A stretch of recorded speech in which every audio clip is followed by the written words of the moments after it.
need to address the issue of marks. In terms of mark allocation, the common assessment task is marked out of 100. Then in terms of time allocation, it is 2.5 hours.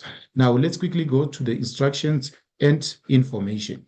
So the first thing which you need to bear in mind when you're answering this particular paper, you need to know the compulsory sections, and you also need to know the sections which are selective, which you can actually select what you have to answer.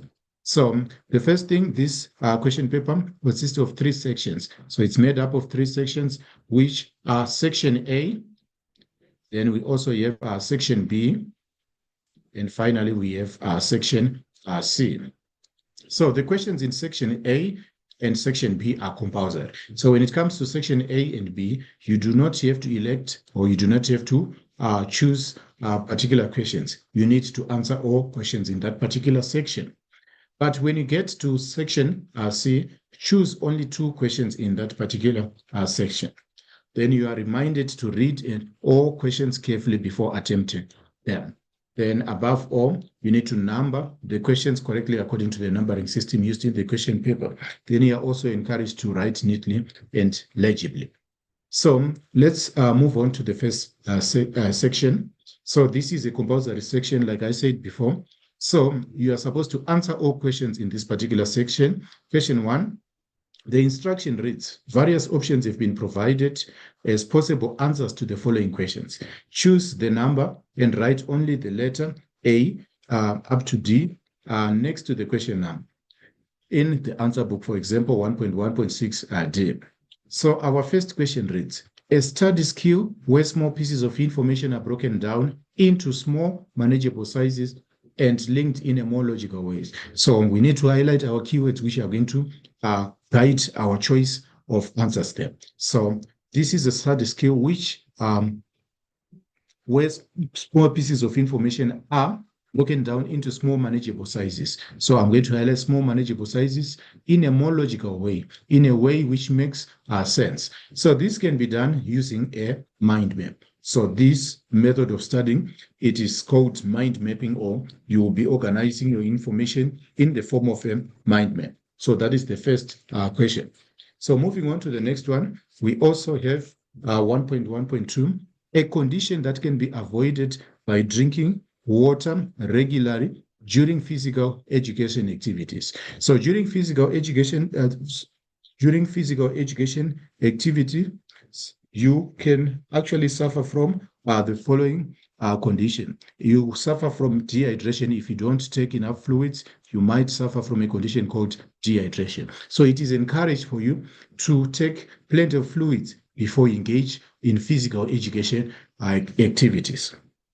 1.3, unfair practice of giving jobs and favors to friends and associates rather than to the independent people who have the necessary skills and experience for jobs. So we also need to highlight our keywords so that we know exactly the answer which we are going to pick. So the unfair practice of giving jobs, so it includes giving jobs and favors to friends. So I'll take the word friends and associates at the expense of people who have necessary skills and experience for the job.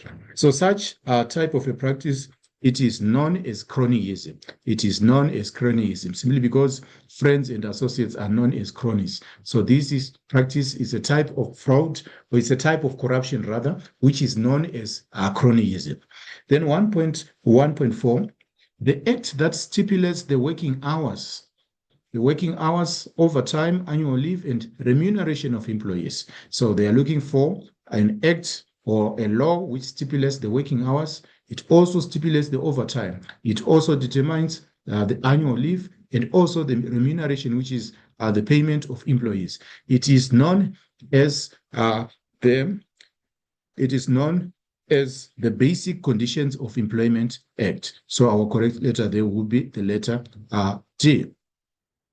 Moving on to 1.1.5, the lifestyle factor that is strongly linked to an increased risk of heart diseases. So we are going to look for an answer which is related to heart diseases. So heart diseases are clearly or are strongly linked to the smoking practice. So when you smoke, you expose yourself to a higher risk of attaining heart diseases, you end up acquiring diseases such as coronary heart disease and others. Now, let's move on to 1.2. So when we come to 1.2, the question requires us to give one word or term for each of the following descriptions. So write only the word or term next to the question numbers 1.2.1 to 1.2.4 in the answer book. 1.2.1, a document that affirms the democratic values of human dignity, equality, and freedom. So this particular document is known as the Bill of Rights. This particular document is known as the Bill of Rights. It is the document which affirms democratic values of human dignity. So it is the cornerstone of South Africa's democracy. It is known as the Bill of Rights. Then 1.2.2, the question reads, the level of government that makes bylaws. So our key term, I need to highlight the key term. I think we have local government. So municipalities or local governments are responsible for coming up with bylaws. So for 1.2.2, this is our correct answer is local government. This is local government. That is the government or the level of government which is responsible for that. That is local government. Then 1.2.3, a study skill where one uses rhythms, phrases, acronyms, or songs to help one to remember. So these are called mnemonic devices. They are called mnemonic devices, or you can call them mnemonics.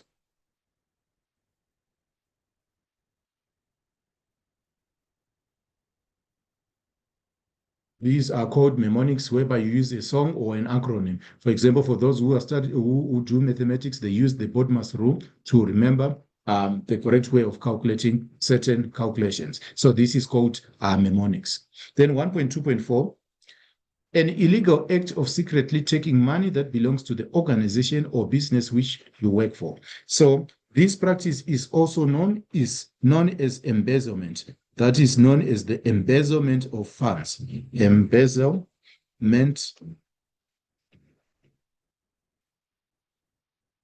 That is the practice which involves secretly taking money that belongs to an organization or a business which you work for. 1.3, answer the following questions by writing the answer next to the question numbers, 1.3.1 to 1.3.3 in the answer book. Write your answers in full sentences. Differentiate between print media and electric media. So we need a difference. To differentiate is to show the difference or to distinguish between print media and electronic media. So print media essentially, print media is a form of printed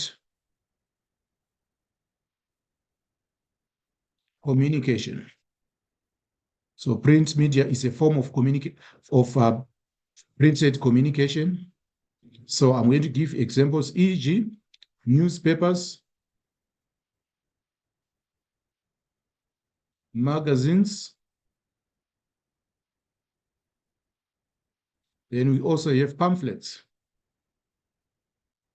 Newspapers, magazines, pamphlets, etc. So I'm not going to list the whole list, but it involves that. So print media is a form of printed communication, which includes newspapers, magazines, even books are a form of printed media. Then posters, leaflets, flyers, all those form part of print media. Now, moving on to the electronic part of the question. So electronic media, electronic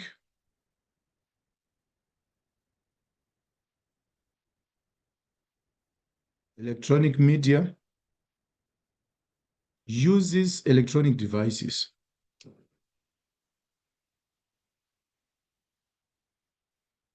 Devices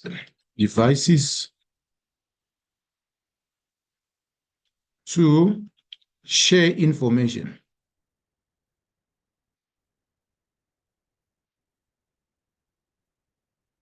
So that is the major difference there. in terms of print media, this is printed communication. But electronic media, it uses electronic devices to share information. So I'm going to give you uh, examples of electronic media. We have TVs, we have radios, we have the internet itself. So in other words, the question is asking, what are the limitations when you are sharing information with others? What are you restricted? What are the restrictions which govern the sharing of information with third parties? So two limitations to freedom of expression. Limitations to freedom of expression.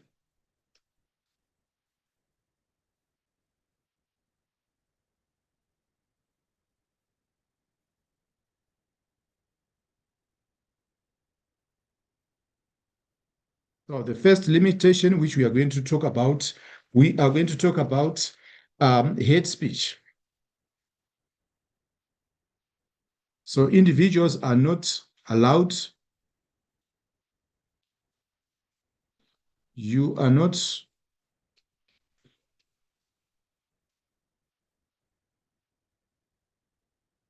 to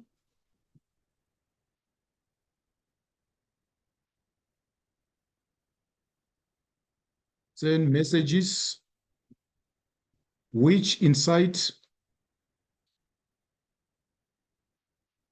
violence. You are not allowed to send messages which incite violence or which cause harm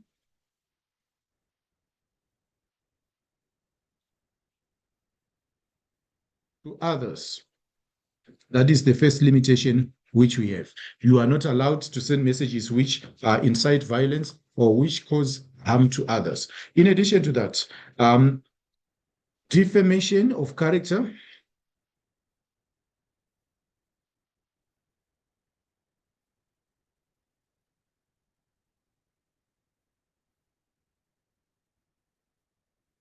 Defamation of character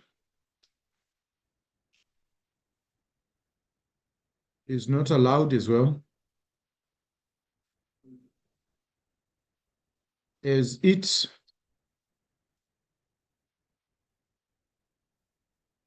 hurts the reputation of a person.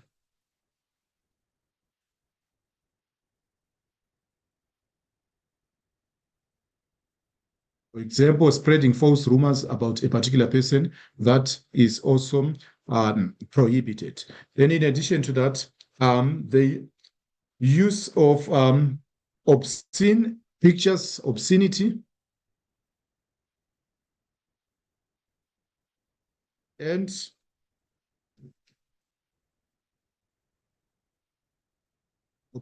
pornography is not allowed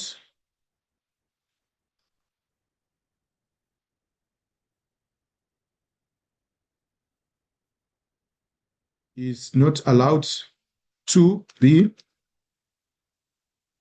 posted or shared.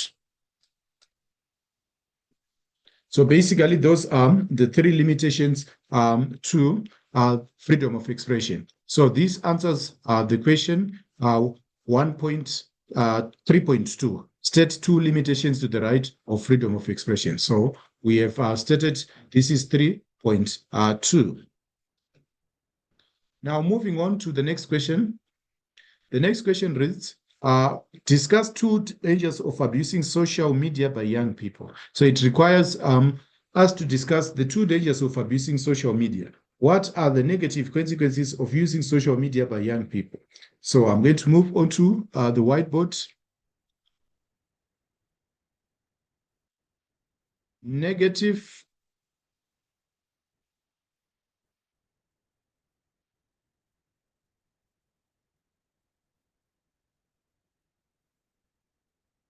of abusing social media.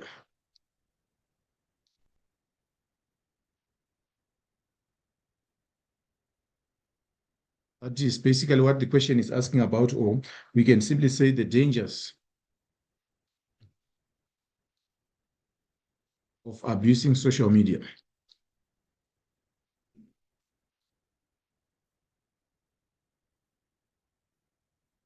So the first danger, it leads to cyberbullying, abuse of social media. Abuse of social media leads to cyberbullying,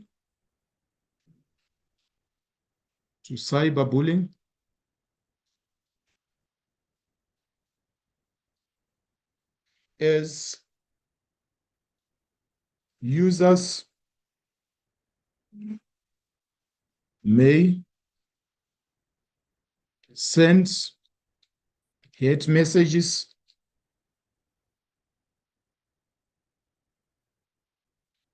to victim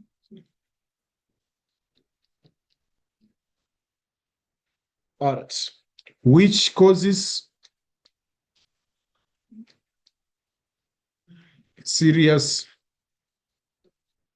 psychological damage. This causes serious psychological damage to the victims.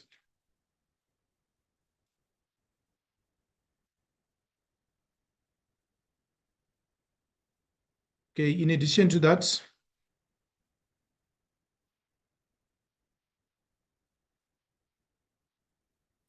abuse of social media can also lead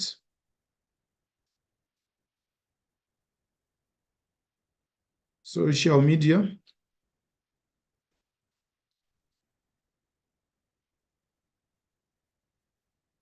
can lead to social media addiction. It can lead to social media addiction, whereby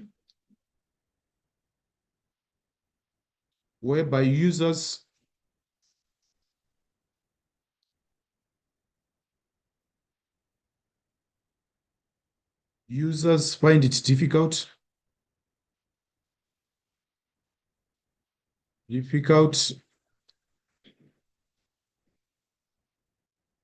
disconnect. They find it difficult to disconnect and end up not being productive.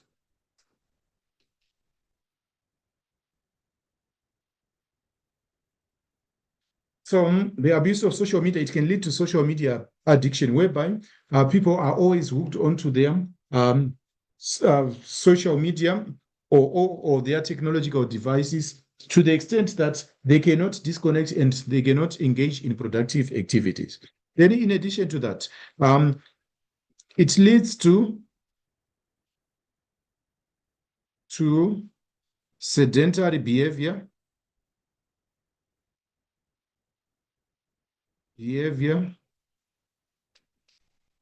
whereby young people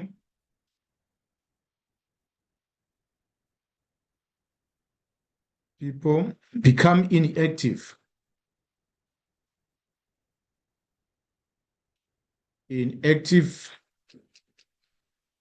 resulting in lifestyle diseases.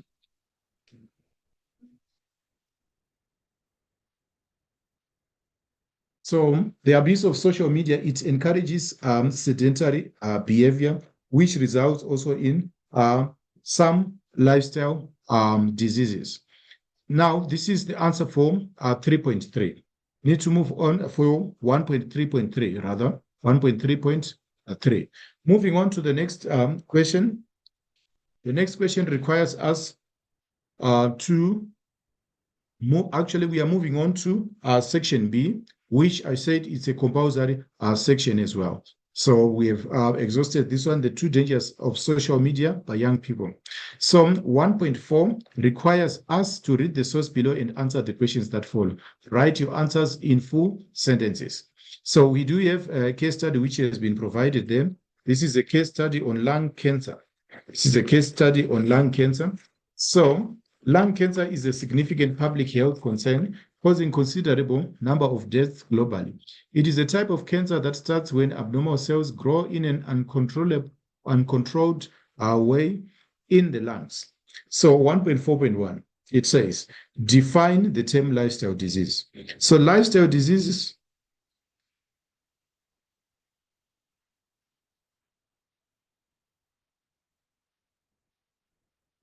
are diseases caused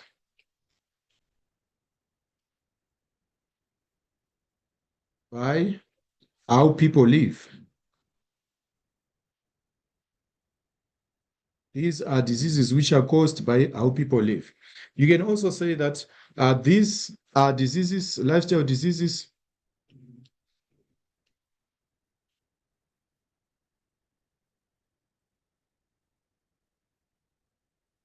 are primarily based on people's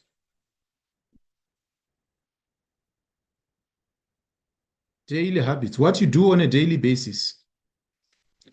Lifestyle diseases are primarily based on people's daily habits. So what you do on a daily basis, it actually affects you, and you end up having lifestyle diseases. Then the second question, 1.4.2, it says state two factors that contribute to lung cancer. The chief factor which contributes to lung cancer is smoking cigarettes, cigars. Then the second one is exposure to secondhand. Even though you are not a smoker, but if you are continuously exposed to secondhand smoke from active smokers, exposure to secondhand smoke, that is a serious concern, exposure to secondhand smoke. Then you can also say family history of lung cancer. So if it runs in the family history of lung cancer, it can also be another factor. Then in addition to that, you can say exposure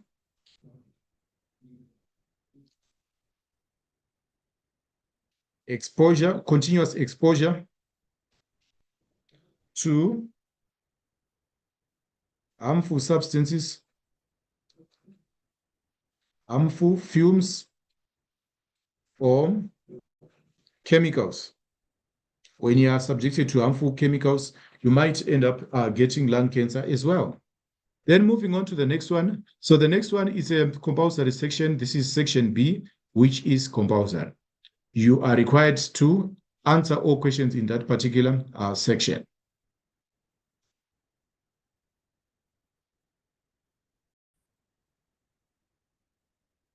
So for section B, I need to outline the important aspects of section B. So in section B, you are required to answer in full sentences. Answer in full sentences as far as possible. You are supposed to answer in full sentences as far as possible. Try to answer in full sentences.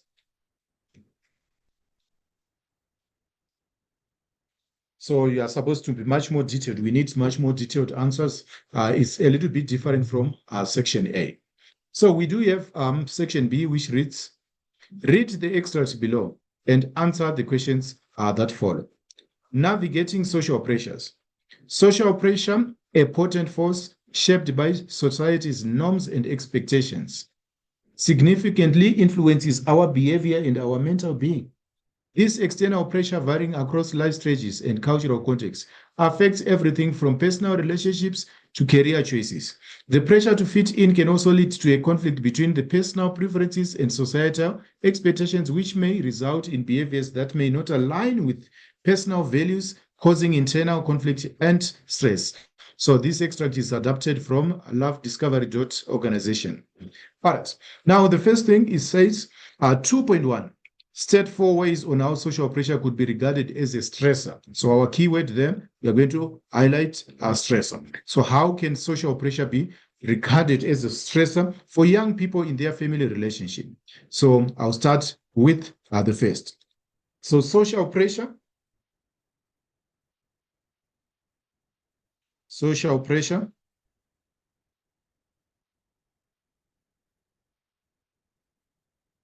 could be regarded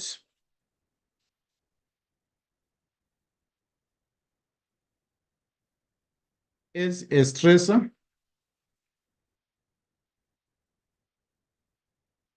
since social groups, so in brackets, social groups, it includes friends, neighbors, classmates, schoolmates as well. So since social groups, friends, neighbors, classmates may pressurize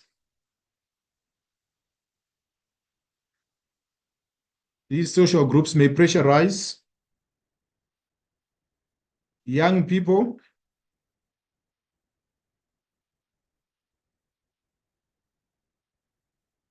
to.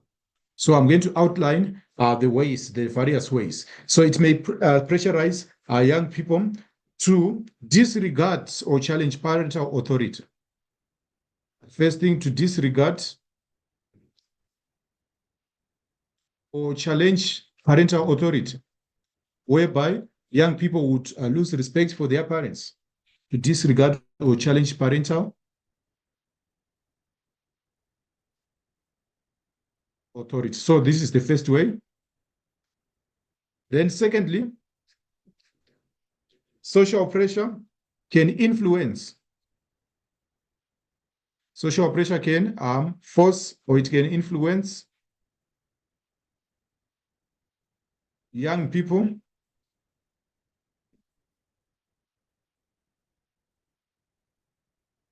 to dress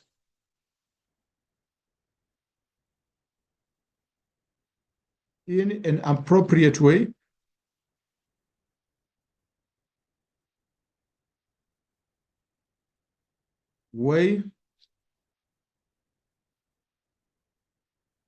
to dress in an appropriate way.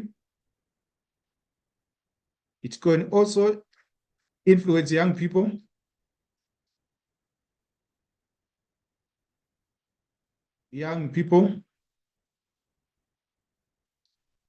to engage in antisocial behavior,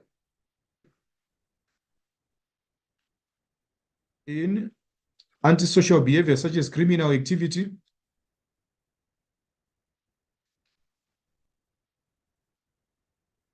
and drug abuse. So it can influence young people to engage in criminal activities and drug abuse. In addition to that, social pressure can also to rebel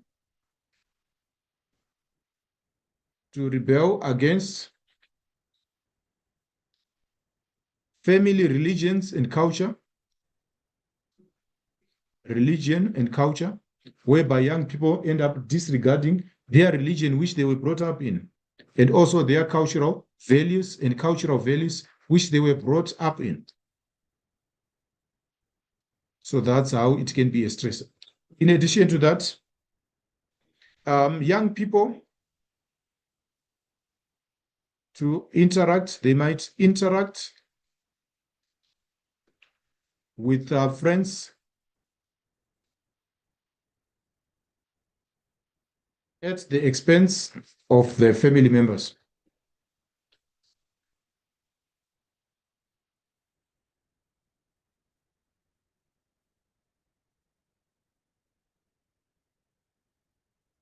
So it might influence young people to interact with their friends at the expense of family members. Then in addition to that, social pressure can also result in conflict in the household.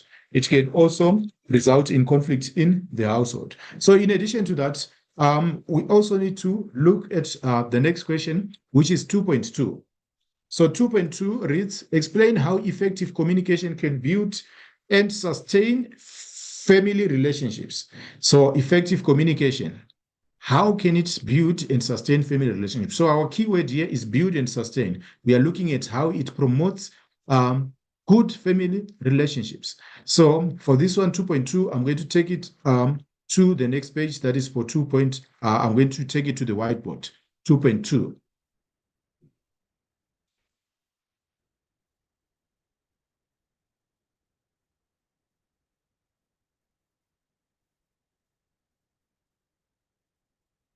Okay, when it comes to 2.2, all right, we start by saying effective communication.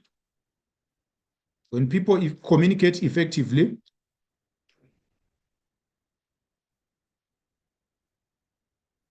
effective communication can prevent conflict.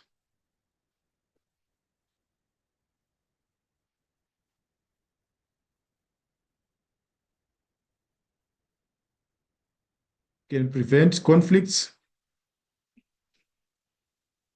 can prevent conflicts and misunderstandings.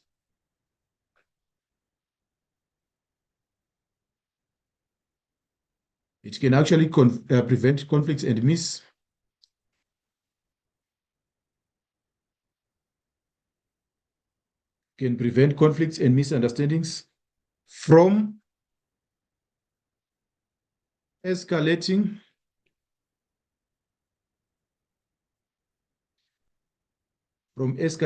resulting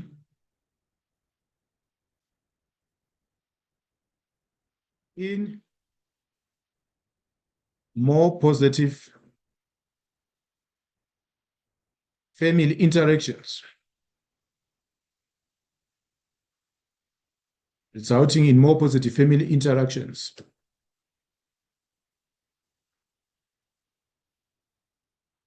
All right, 2.3.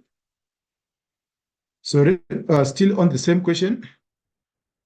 The second point is that effective communication can also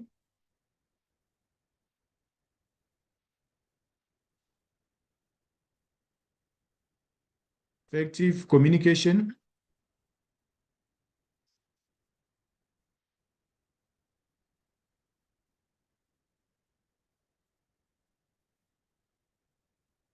communication, effective communication enhances emotional connection amongst family members.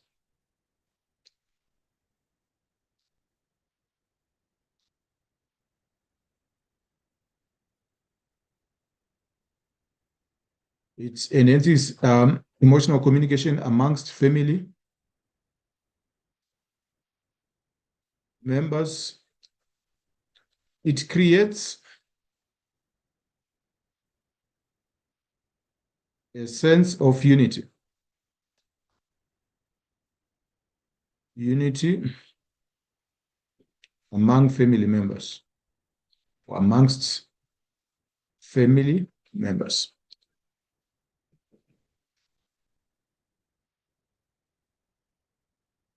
All right, so I'm also going to add a bonus point, an extra point, another alternative point, which you can include for this particular response.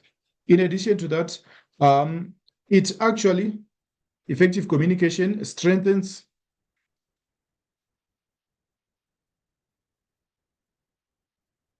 parents to child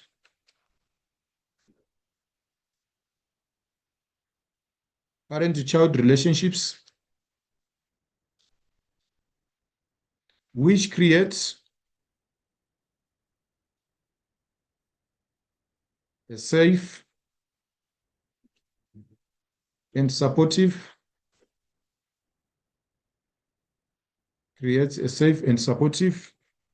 environment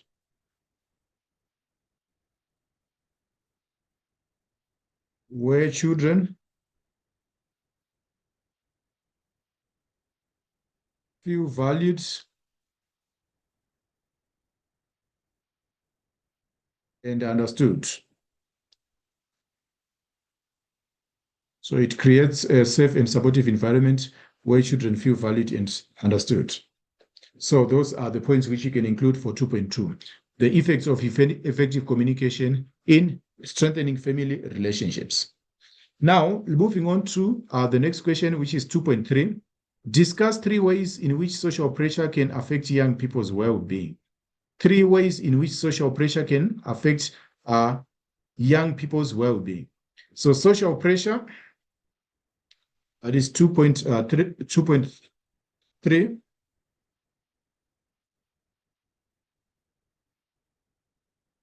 Social pressure can affect young people's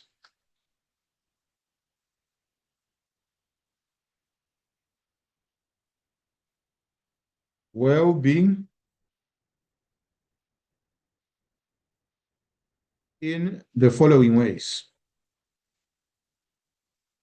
It can affect young people's well-being in the following ways. So the first way which we are going to discuss is social pressure encourages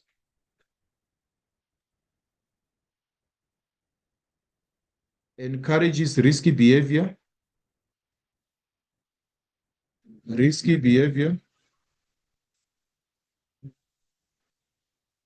such as drug or alcohol abuse,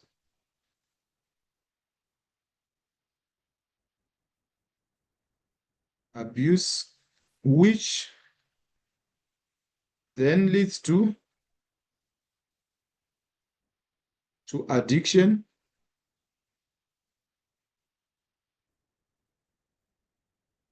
and other health-related problems.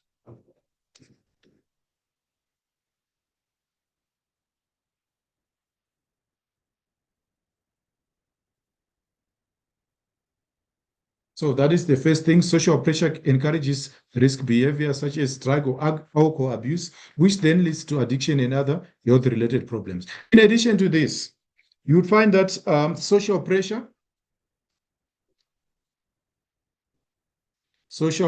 from friends, from classmates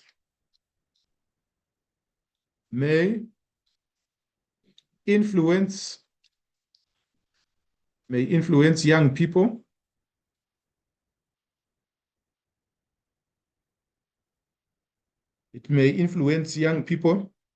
to engage in aggressive behavior.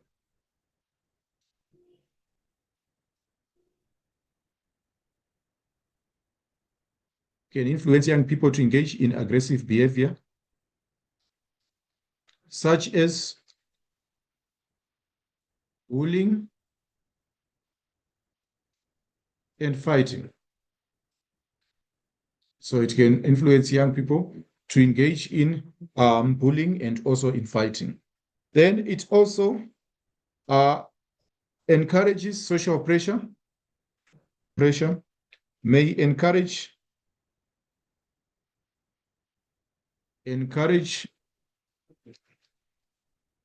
the early onset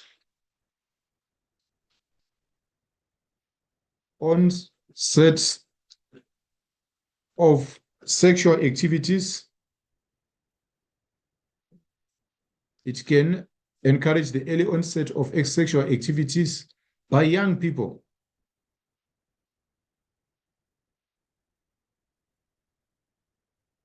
Which exposes them, which puts them at risk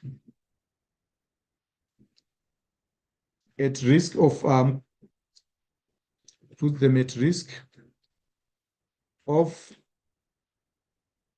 getting STIs, and unwanted pregnancy.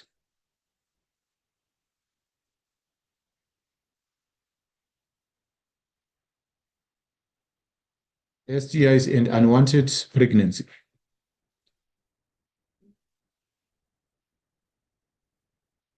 So that is 2.3. That will be enough for 2.3. But as a bonus, you can also say that it increases stress and anxiety due to prolonged exposure to negative social pressure. It also creates self-doubt, lowered self-esteem, which may result in feelings of worthlessness and being powerless. So those are additional points which you can also include for that particular question. Now, moving on to the next question. The next question reads, recommend 3 strategies you would implement to cope with social pressure from your friends in a more responsible way. So we need 3 strategies which you can use to cope with social pressure. So we are also going to write it on the whiteboard. That is 2.4. All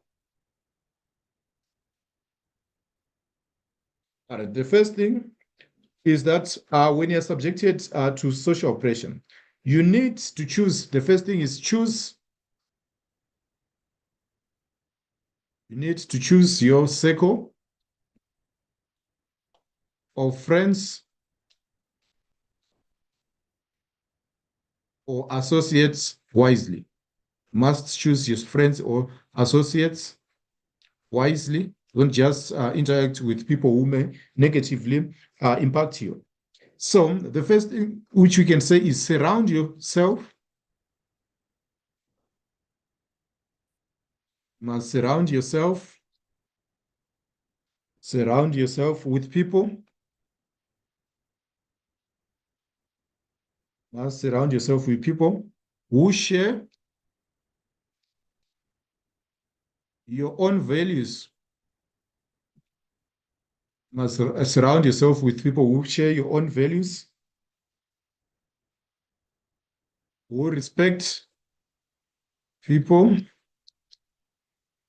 who respect your choices.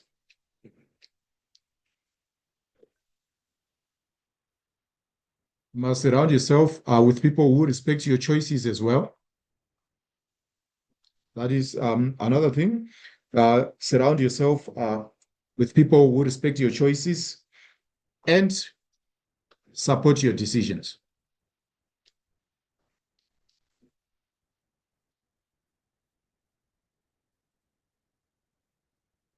All right. So instead of surrounding yourself with people who might give you negative pressure, try to surround yourself with people who respect your decisions, who support your choices, who are positive. They also share your own values. That will help you a lot.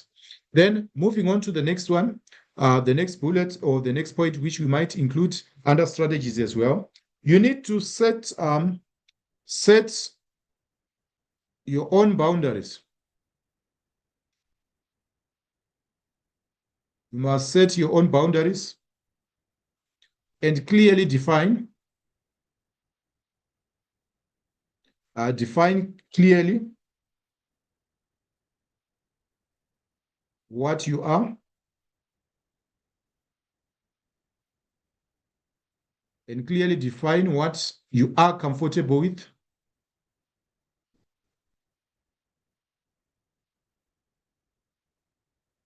Clearly define what you are comfortable with and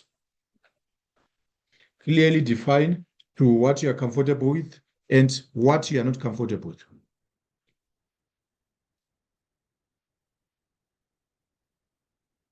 Must clearly define what you are comfortable with and what you are not comfortable with and stick to it.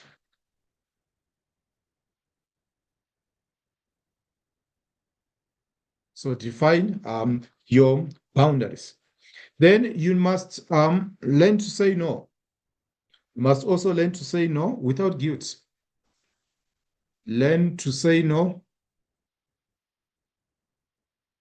without guilt or reservations. So when you're influenced to do something which is bad, learn to say no without guilt or reservations. A no should be a firm no. Learn to say no without guilt or reservations. Then you also need to be confident. Be confident and stand with your decisions. When you make a decision, stand with it. You need to be confident and stand with your decision.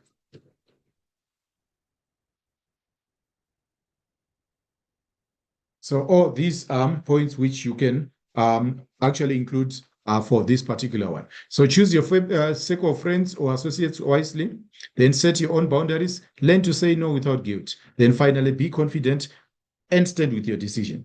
Then you must always constantly remind yourself of your personal values and goals. So those are additional points which you can also include for such a question. Now, this brings us to the end of question 2. We need to move to question 3. So question 3 requires us to read the extract which is provided. Then we answer the questions that follow. So it talks about the employment contract explanatory notes.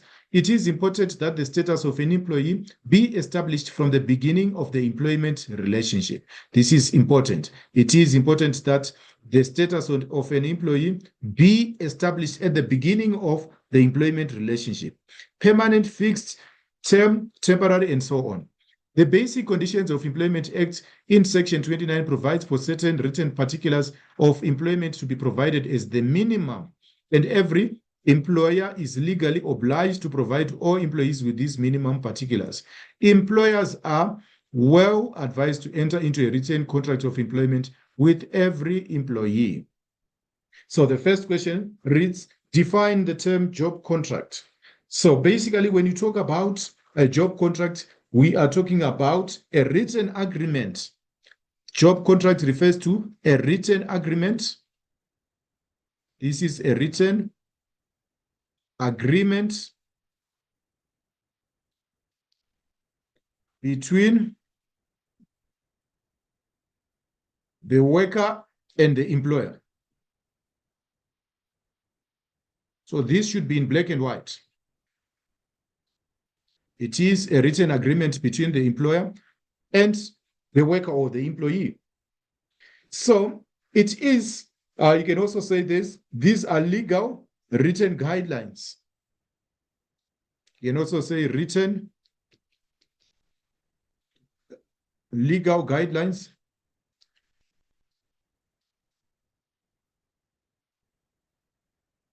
that promote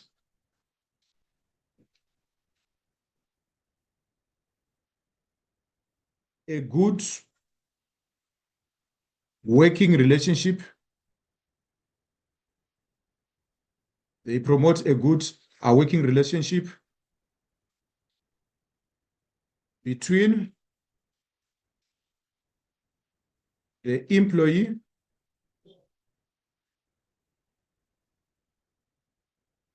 and employer. So this is a written agreement between the worker and the employer. That is the first point, which you can include. That's the first definition which you can include. Then you can also say that it is these are written legal guidelines that determine the relationship between the employer and the employee. So whenever you start work, before you start work, actually, you must enter into a contract with an employer on the terms and the conditions which you are supposed to follow.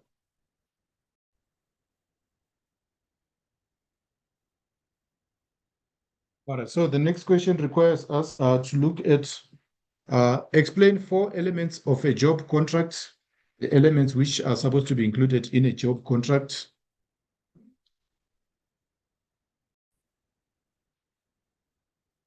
Okay, so the question reads, state 4 elements of a job contract. So for this one, I'll take it to the whiteboard so that we can write it on the whiteboard. 4 core elements of a job contract. So when you look at a job contract, it should contain the following pieces of information. So let me write the subheading. 4 core elements of a job contract, 3.2 core elements. So these elements, you can say key features. These are the features, what is expected in a job contract. Of a job contract.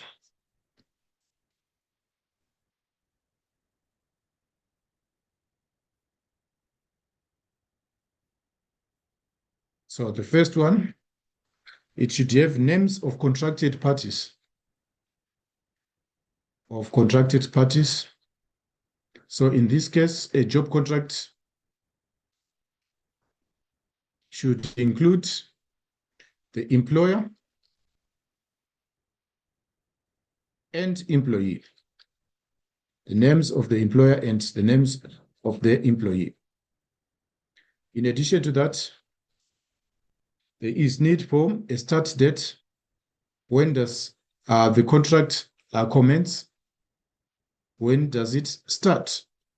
And in addition to that, there is also the place of work.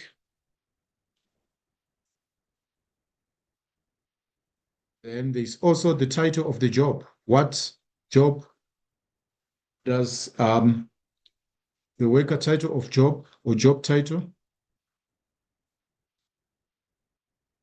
Title of job and job description.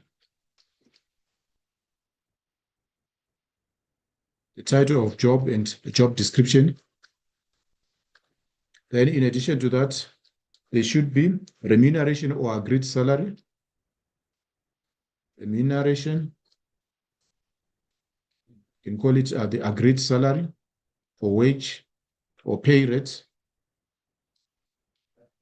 In addition to that, you should also include the termination and notice period. Termination of employment and notice period.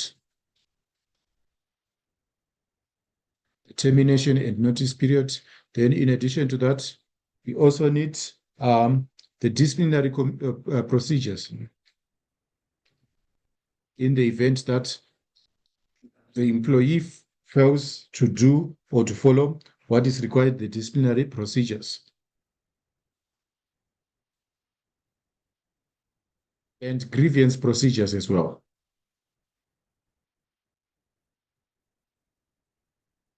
So basically, we have listed quite a number.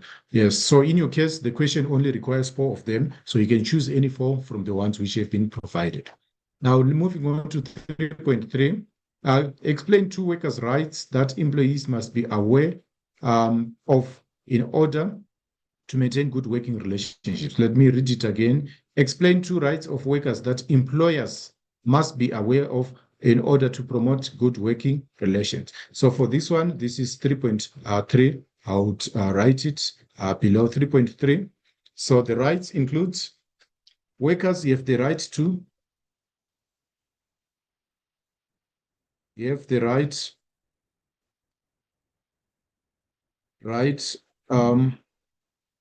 to work in a safe, they have a right to work in a safe environment, free from hazards and risks, free from hazards and risks that could endanger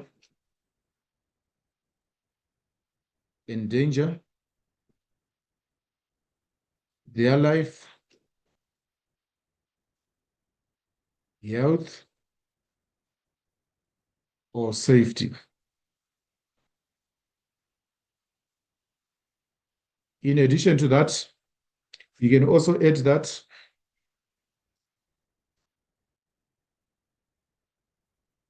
all right, they need to be treated, workers need to be treated fairly. Workers need to be treated fairly and not to be discriminated.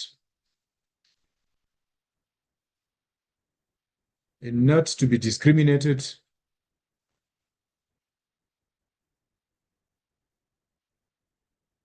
based on gender, religion, or disability. So these are the 2 workers' rights that employees must be aware of. Then just in addition, for discussion's sake, all workers are entitled to be treated fairly by their colleagues or treated equally to their colleagues with dignity and with respect. Then a workplace should also be provided with adequate resources, appropriate resources, and equipment to enable the workers to carry out their duties efficiently. Then, in addition to that, you can also say that workers are entitled to join trade unions or to be part of the collective bargaining process. So all those are workers' rights which they are entitled to, and the employer should honor those particular rights. Now moving on to 3.2, 3.4 rather. 3.4 reads,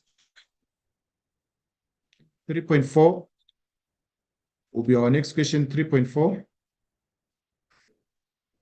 3.4, discuss how an employer could assist a young worker to minimize the consequences of not reading or misreading the job contract. So you find that job contracts are usually legal documents which young employees might not understand. So it is also the responsibility of the employer to make it easier for the young worker to understand the contract.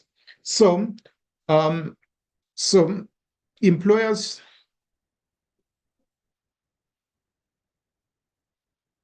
should allow young workers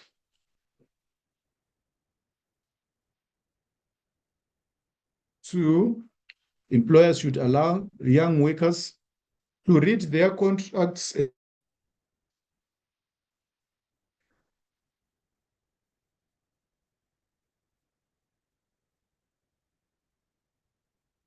at home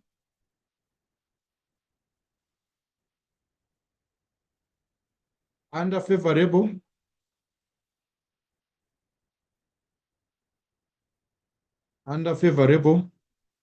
conditions so that they may not feel pressurized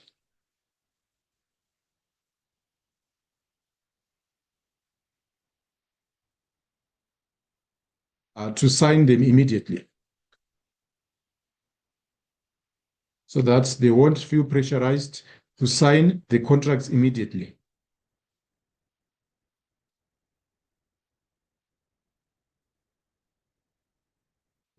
under their watch. So that is the first thing. The second thing is that, or the second way of assisting young people is to have translators. Translators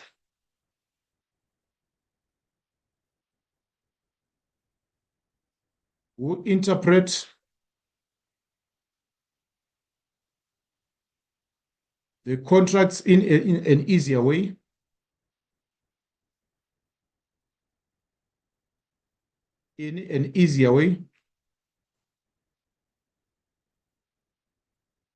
way to understand.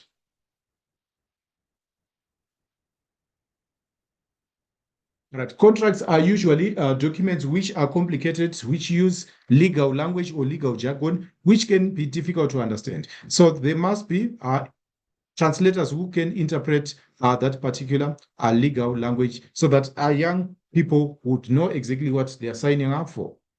Now, 3.5, examine why it is important for a worker to review a job contract. In each answer also indicate how reviewing it may benefit the worker. So in this case, we need to provide detailed explanations. So I'm going to go to the whiteboard again. So the first point is that we need to say that it is important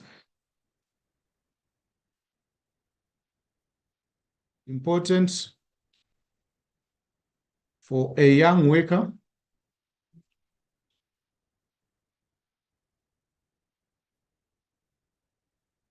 to review a job contract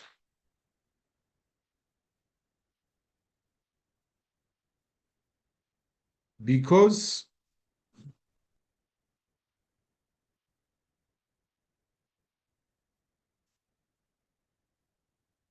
the working conditions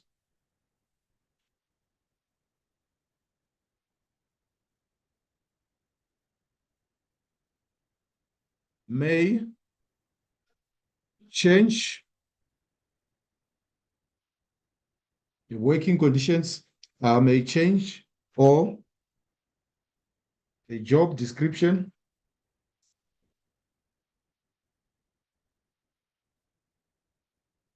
may change. Therefore, the worker would need will need to be compensated accordingly. So in the workplace, working conditions can change, or even the job description can change. So the worker would need to be paid accordingly. Therefore, there is need to renegotiate the salary. There will be need to renegotiate the salary.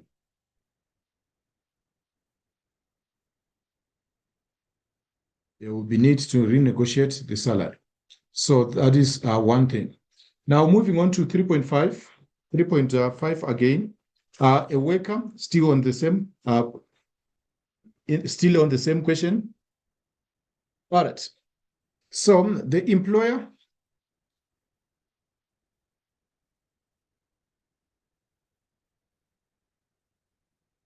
may have to amend.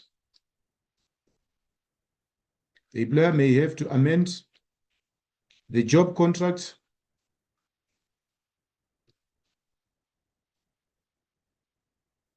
to accommodate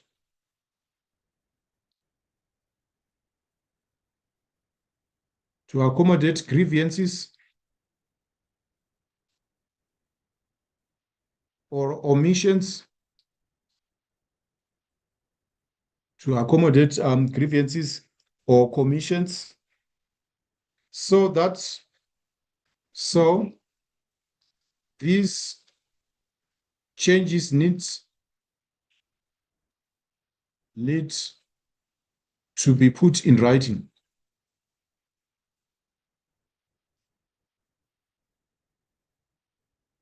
These changes need to be put in writing. These changes would need to be put in writing to ensure that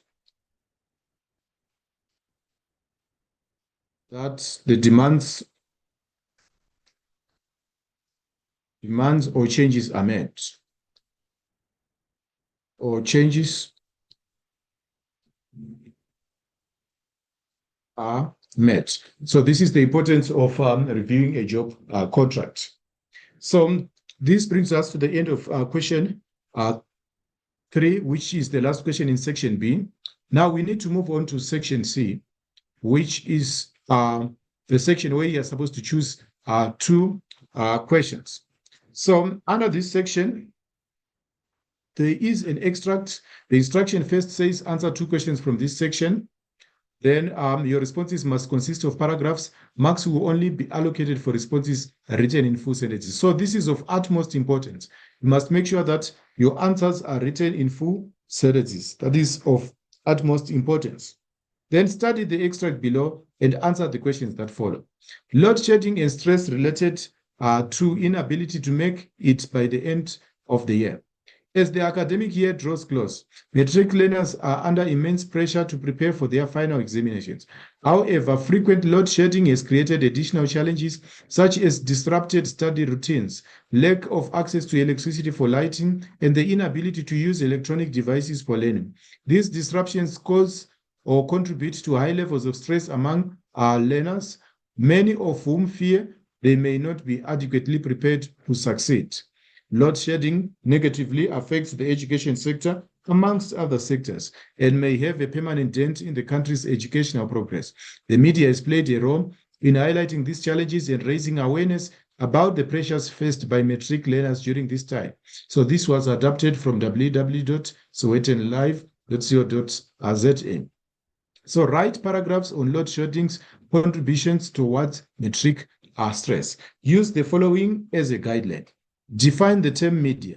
State 3 roles that the media could play in raising awareness about study-related stress experienced by matriculants during load shedding. Then the second part, analyze how applying effective time management strategies could assist matriculants in making the most of study sessions, despite disruptions caused by load shedding. Then critically discuss how ongoing electricity disruptions can increase the stress levels of matric learners during their academic, affect their academic performance and mental well-being. So we'll start with the first bullet. The first bullet says, define the term media and state 3 roles of media that can be in raising awareness about study-related stress. So this is the first one. All right. So the definition of media, bullet number 1. Media refers to the different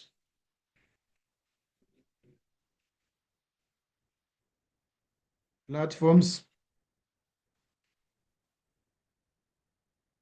that are used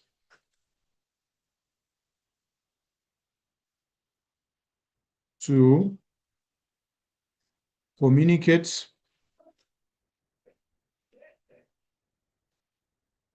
important information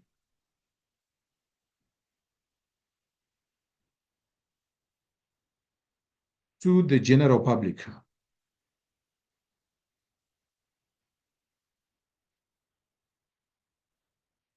So media refers to the different platforms that are used to communicate information to the general public. So the media could, the role played by media now, the media could expose and report the high levels. The media could expose and report the high levels of stress, like that article of stress experienced by matriculants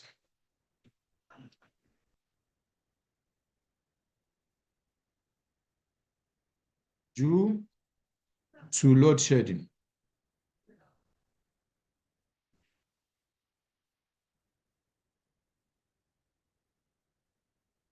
Due to load shedding. So that is the first thing which the media can do. Then the media can also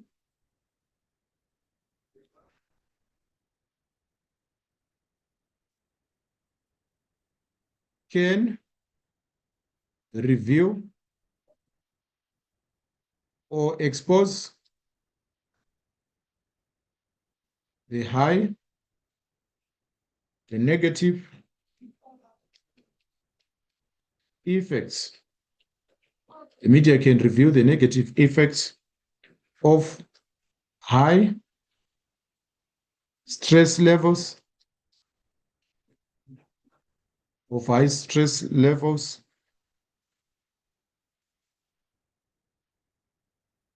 the negative effects of high stress levels on students or on learners.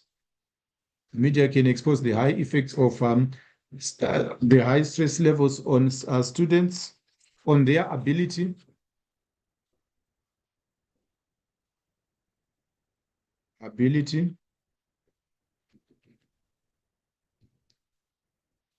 to study properly. Then in addition to that, then the media can also the media can inform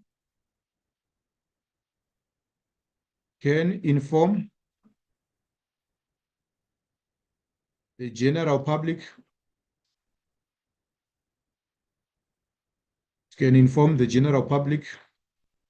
about can inform the general public about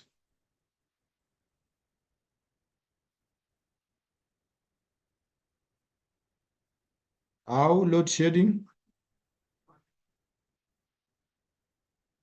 can inform the general public about how load shedding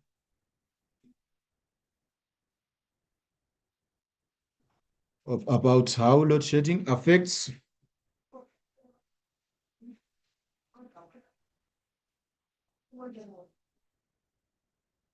different groups, especially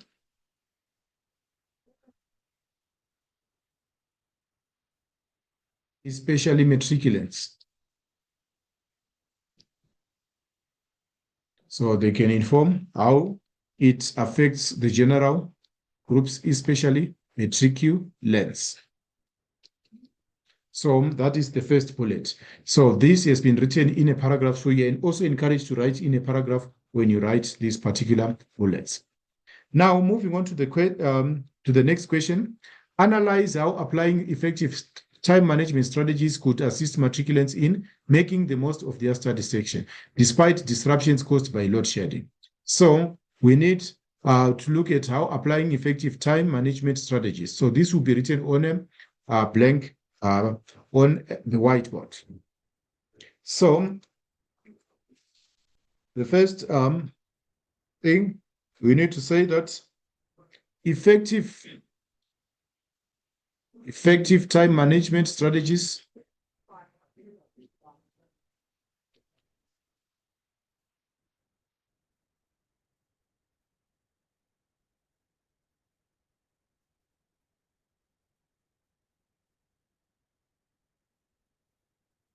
such as keeping track of load shedding,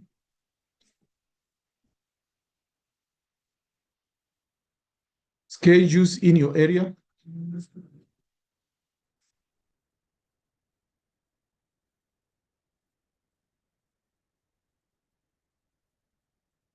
in your surrounding areas,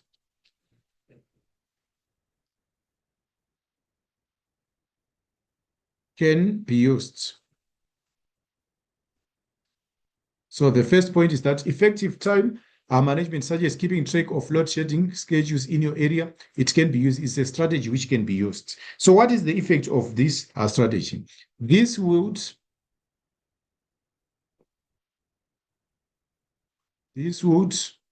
enable matriculants to predict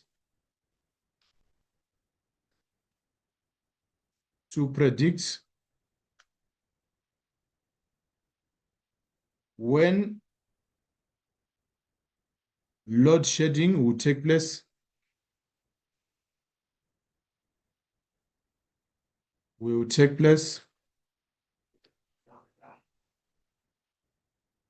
then they will be able to predict when load shedding will take place so that they can design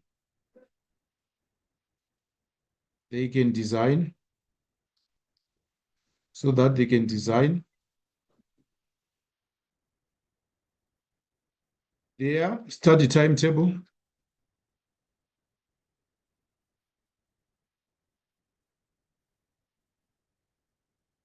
around the load shedding schedule.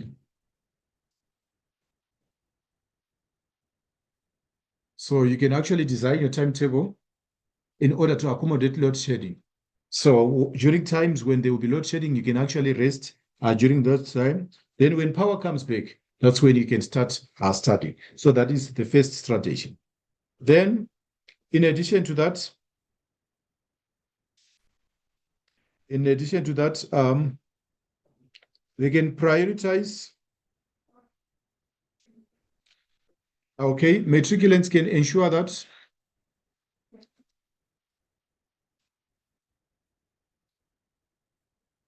may try to ensure that they are organized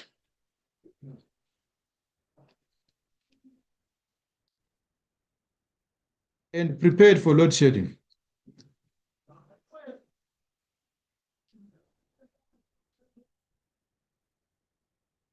You must ensure that they are prepared and organized for and prepared for load shedding.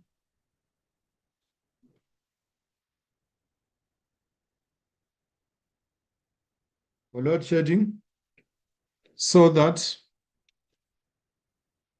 they ensure that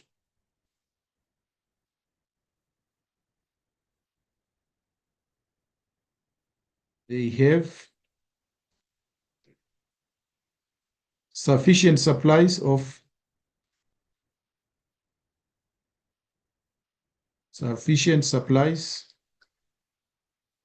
candles, lanterns, torches within their reach. You must make sure that lanterns are within their reach so that they can continue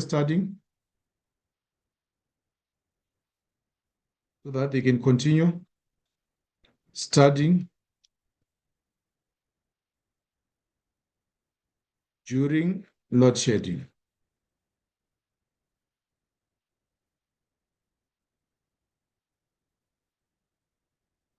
In that way, they may not be severely disturbed. They may not be severely disturbed. All right. So hiding, another point, hiding distractors such as cell phones,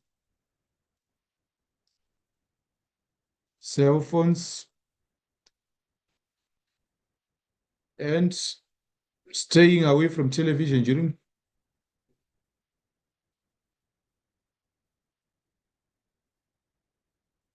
from TV is a common practice during load shedding.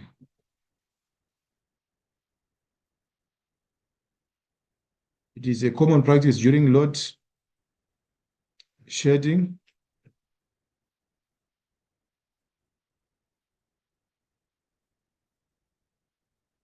This would minimize distractions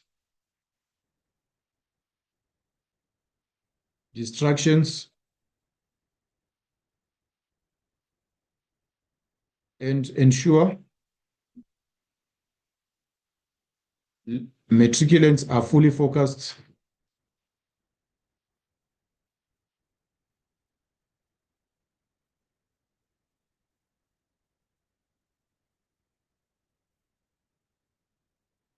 on their studies.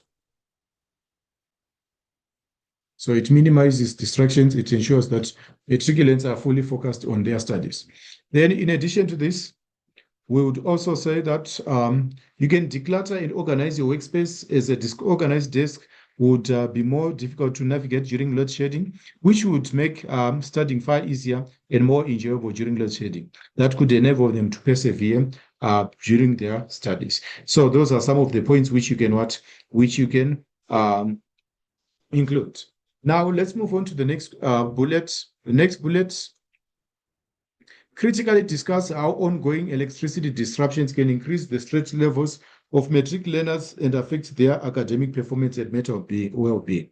So for this one, we are going back again to the whiteboard. Then we are going to write it on the whiteboard again. So load shedding could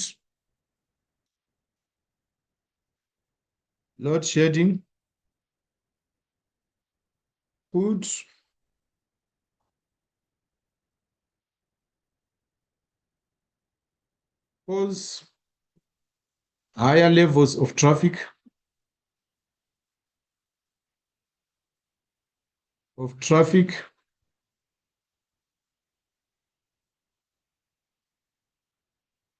along routes to the examination venue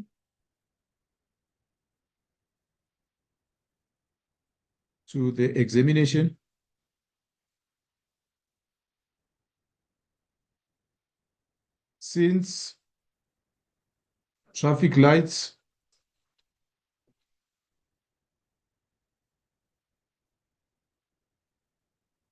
will be off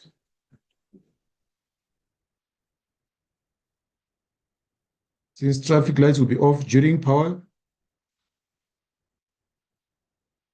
outages.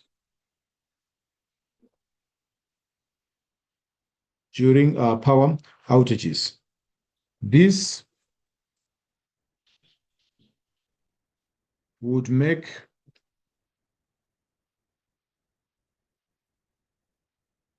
it difficult for candidates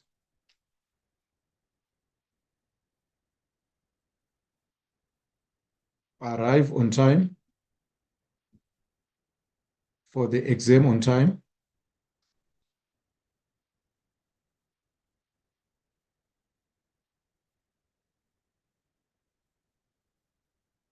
This would make it difficult to arrive the examination center on time, and they might be worried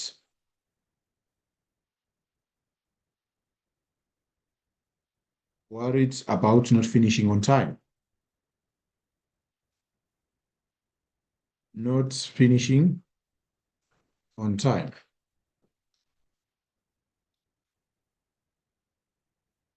So this is the first thing. So load shedding will cause higher levels of traffic along routes to the examination venue.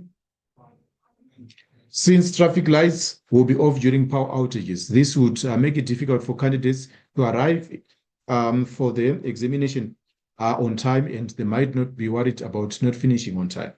Then, in addition to that, load shedding can cause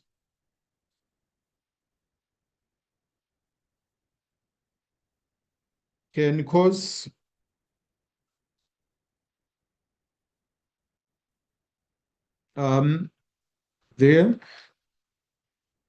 matriculant's computer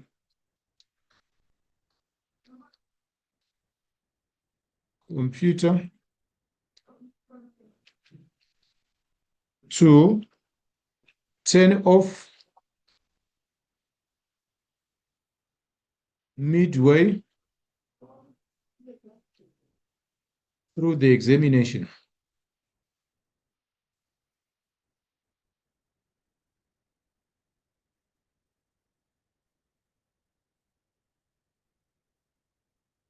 Candidates may lose the work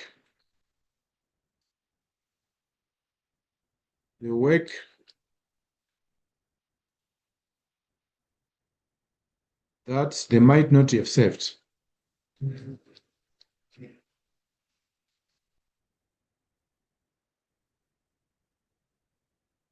They might lose the work which they might not have saved, which then increases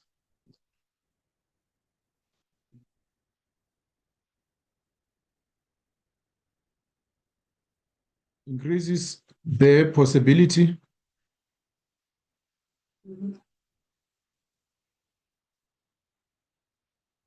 of submitting incomplete work.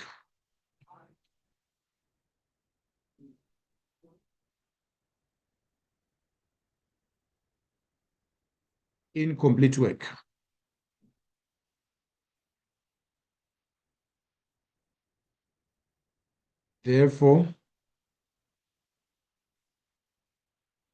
increasing anxiety levels.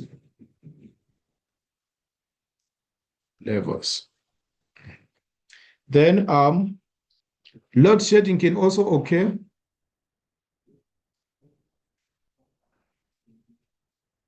Can also occur. It can also take place. It can also occur during times when matriculants are supposed to study, during the time when matriculants are supposed to study.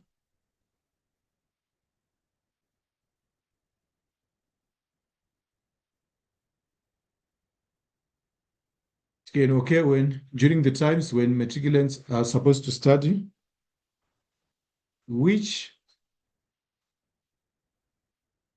makes them much more anxious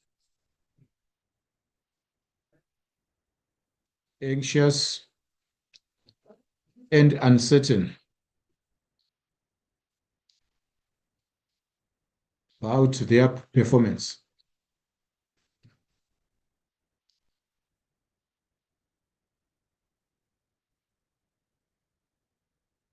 Or their performance in exams,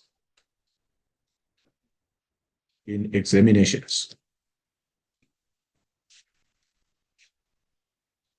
which would also affect their performance in examination. So all these are points which you can include in answering the question. Critically discuss how ongoing electrical disruptions can cause stress levels of matric learners and affect their academic performance. Now, this brings us to the next question, which is question 5. So question 5 reads, read the extract below and answer the questions that follow. Human factors causing ill health. Stereotyping as a social factor. Stereotyping as a social factor may lead to social classification of others, which is one of the reasons for the them and us attitude that some people may have. Treating people in this way may eventually have negative impact on mental health of such victims. Stereotyping often involves judging people based on various factors without considering their individual qualities and characteristics. Adapted from simplypsychology.org. Write paragraphs on human factors causing ill health, social factors. Use the following as a guideline. Briefly state 4 possible social factors that can lead to stereotyping. So for this one, it is a brief outline of the factors. So gender imbalances. So the first one is gender imbalances can lead to stereotyping. Then, in addition to that, we can also say that ideas learned from other people, learned from other people from the community. The ideas that we learn from other people, it can be the community, it can be our upbringing, it also influences stereotypes. Then, in addition to that, we also have being influence of social expectations.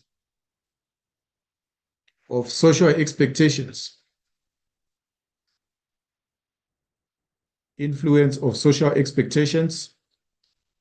Then in addition to that, we can also say that not being open to different ways. There are some people who are not open to different ways.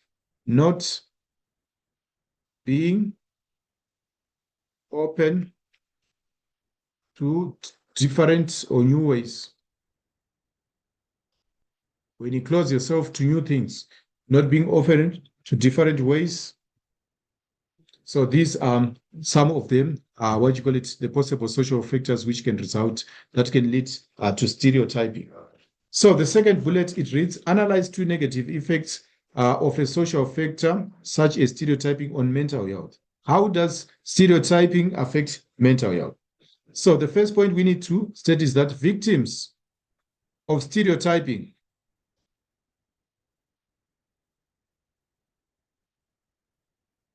develop a negative concept, self They develop a negative self-esteem,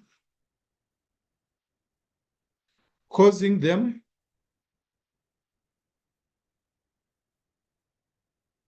to have a negative view of themselves.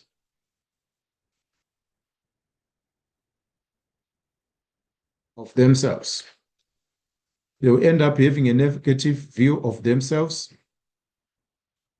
Then this will lead to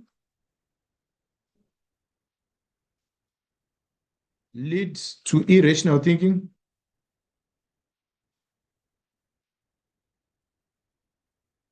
This will lead to irrational thinking.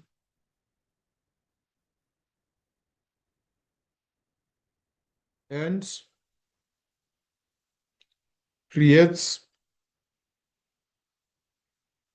a false sense of worthlessness.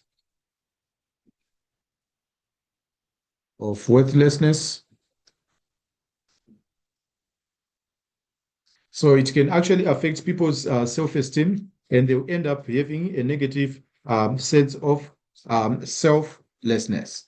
Then, in addition to that, victims stereotyping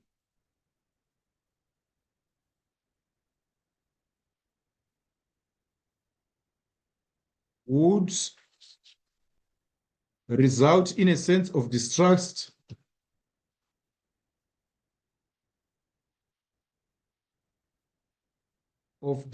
in all people,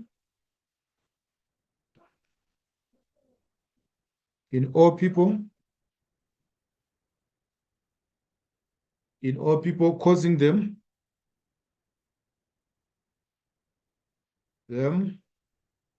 to socially isolate themselves,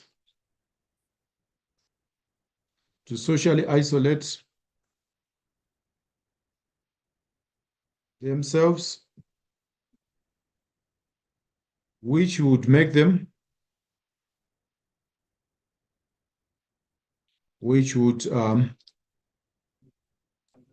make them feel disconnected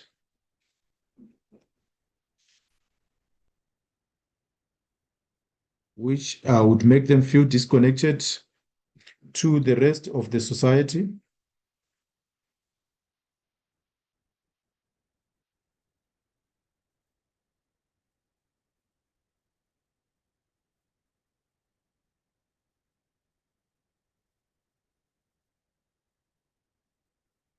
This then results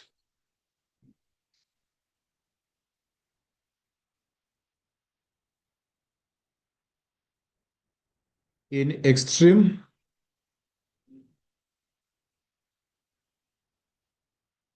feelings of loneliness. So these are the negative effects of stereotyping. This is how stereotyping affects the mental well-being of victims.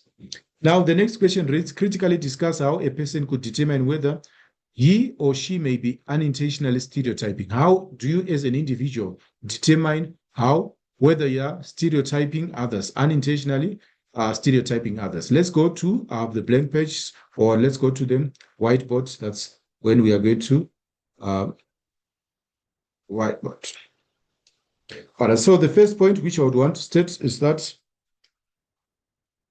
critically discuss how a person could determine. How do you determine as an individual? How do you determine whether they are unintentionally stereotyping? So the first key is the first key will be self-introspection. Self-introspection about the group activities. Starts with self-introspection about the group activities which you participate in.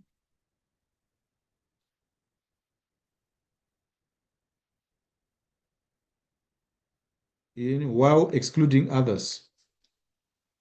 So look at the group activities you participate in whilst excluding others.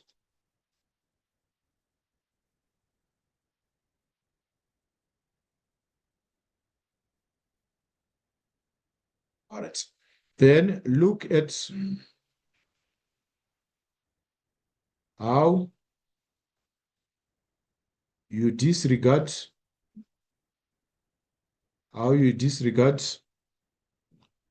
or ignore others for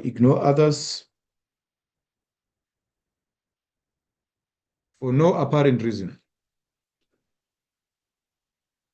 How do you disregard or ignore others for no apparent reason? Then in addition to that,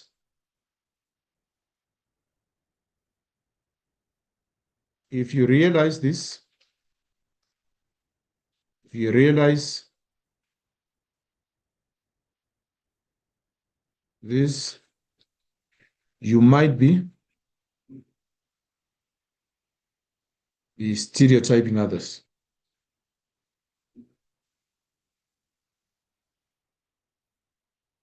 Others unintentionally.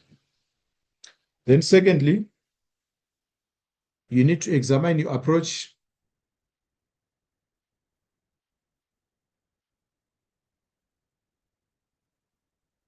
Examine your general approach. Approached with others. Must examine your general approach with others. Ask them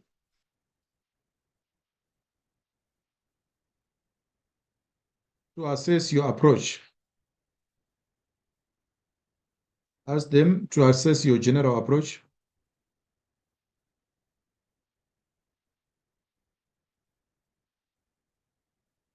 So after doing this, this can confirm your narrow-minded attitude towards others, and this could be an indication to biasness or prejudice. So examine your general approach. How do you interact with others? How do you deal with individuals or with other individual groups? Then you must also ask others to assess you. How do you deal with other groups as well? They can do their own assessment, then they give you feedback. So after looking at such things, you can find out if you are stereotyping others or not. So that is the last bullet in question 5. Now let's move on to question 6. Question 6. So question 6 reads, study the image below and answer the questions that follow. How to use social media for environmental advocacy. Write paragraphs on the use of social media to save the environment. You're supposed to write paragraphs on how to use social media to save the environment. So the first thing which we are required to do is to provide a definition of the term social media. A definition of the term social media. So social media refers, so we start by looking at the image. I think we do have an image of a particular social media platform. How to use social media for environmental advocacy. We do have, yes, a cell phone device. Then we have the environment or the natural environment in the background. Then our question reads, define the term social media and provide 3 ways in which the youth could responsibly use social media when promoting safe and healthy living. So we'll start by a definition of social media. Social media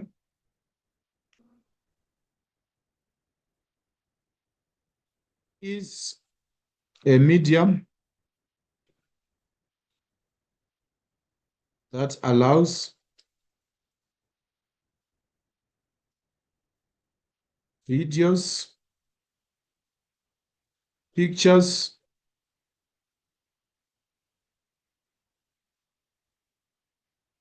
and sounds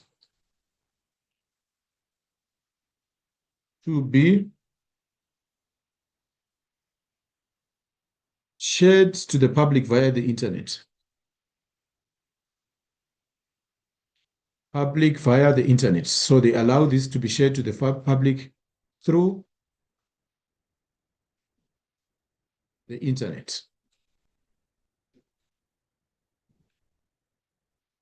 So secondly, you can also say that it is an electronic way for the public to update each other about their daily activities, important moments via posts, feeds, and stories.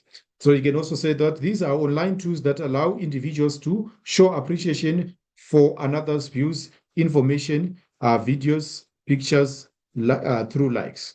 So that is the definition of what of social media. Now the second bullet requires us to, or the second part of the question requires us to, three ways in which the youth could actually three ways in which the youth could make use of social media when promoting healthy and safe living.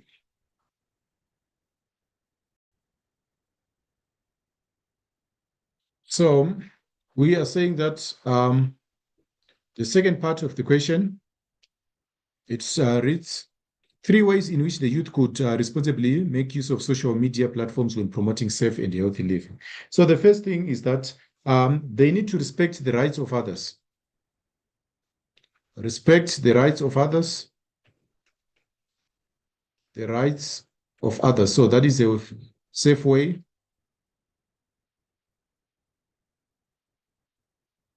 Respect the rights of others. Then in addition to that, avoid hate speech or slander.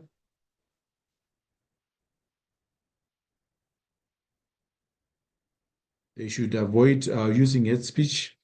Then in addition to that, they should keep their private settings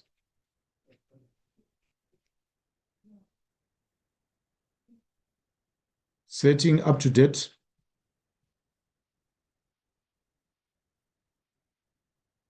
Then in addition to that, they should also consider before posting.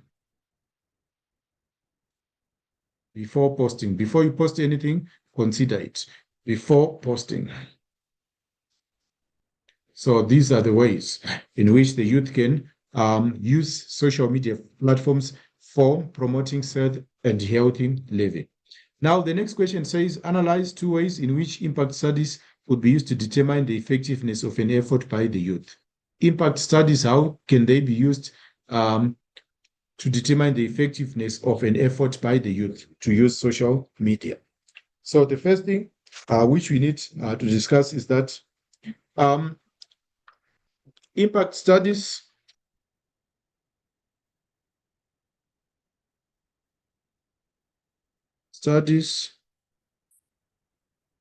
help identify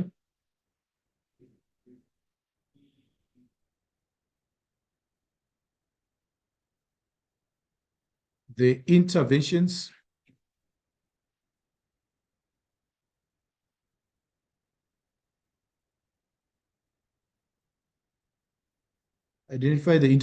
and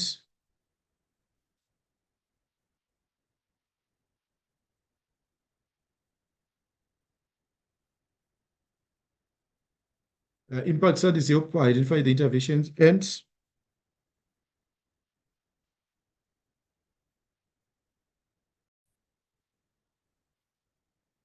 so impact studies help identify the intervention and also assesses the effectiveness of the strategies.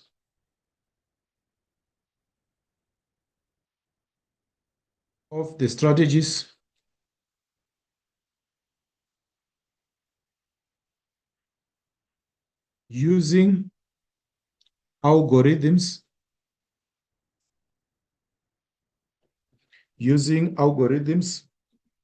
which would then make interventions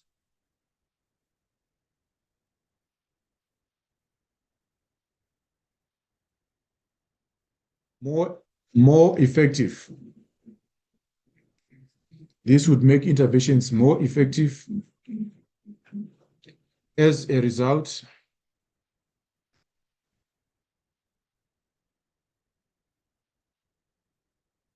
Energy would not be wasted, won't be wasted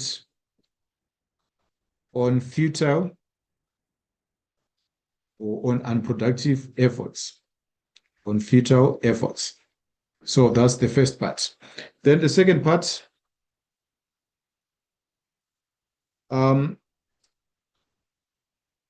social media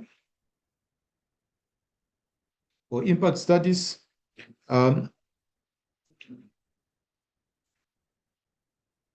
they can use investigation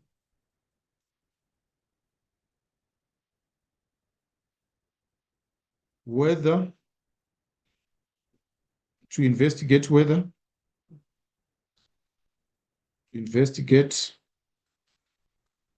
whether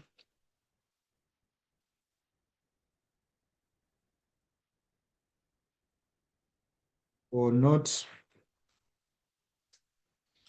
social media assists whether or not social media assists in driving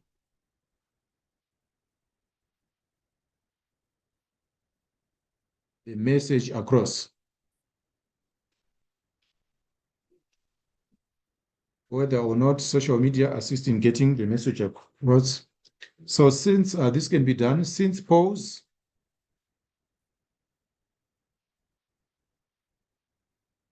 and surveys can provide such information. So this information can be provided through surveys can provide such information. Polls and survey can provide such information. So the youth can use such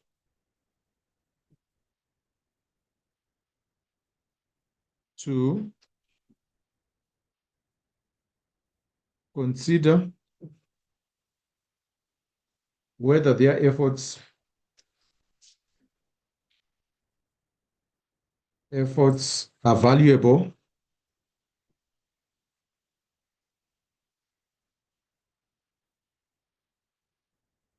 or they are in vain.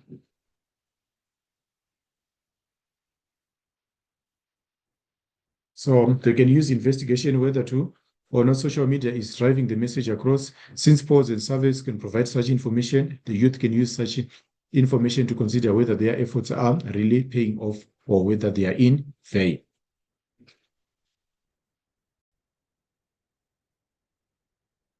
So the next part of the question, critically discuss how the consequences of an unhealthy environment could make it difficult for the youth to achieve academic success. So we can actually say that the first point is that illegal dumping sites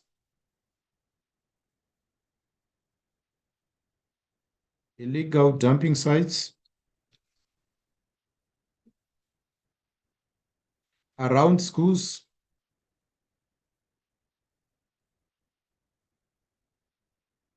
would attract rodents, which could lead to disease outbreaks,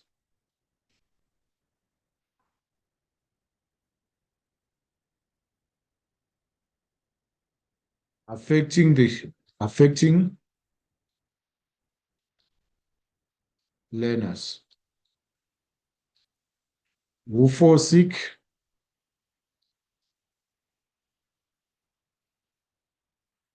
and miss school.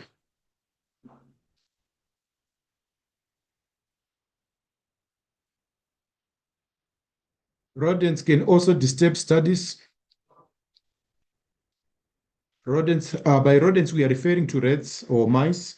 Rodents can also disturb learner studies Rodents can also disturb learners studying as they are studying. They might be running across rooms, which would actually disrupt lessons, and it would also disrupt our studies. In addition to that, we can also say that dams, rivers, bodies of water may become blocked by litter and start to flood areas that learners must use to travel, which could make it difficult or dangerous for learners to get to school or cross the river in order to get to the school, which could eventually contribute them losing valuable school lessons on that specific day. Then also, we also have harmful substances from damaged factories, which may be released to the environment, since contaminants may be inhaled by unsuspecting learners, which could then make them sick for many days, resulting in them falling sick or unable to concentrate in class, for example. Then also glass might, if the illegal dumping of glass in dangerous area, it might actually injure the learners, such that they might end up getting injured, and they might also skip school, losing valuable contact time with teachers, and that would also impact on their academic performance. So this brings us to the end of this particular session. We wish you the best of luck in the upcoming examination. Go and do well. Just remember the key basics. You must make sure that you answer all questions in section A. Then you are supposed to answer all questions in section B. Then in section C, you have the option of answering 2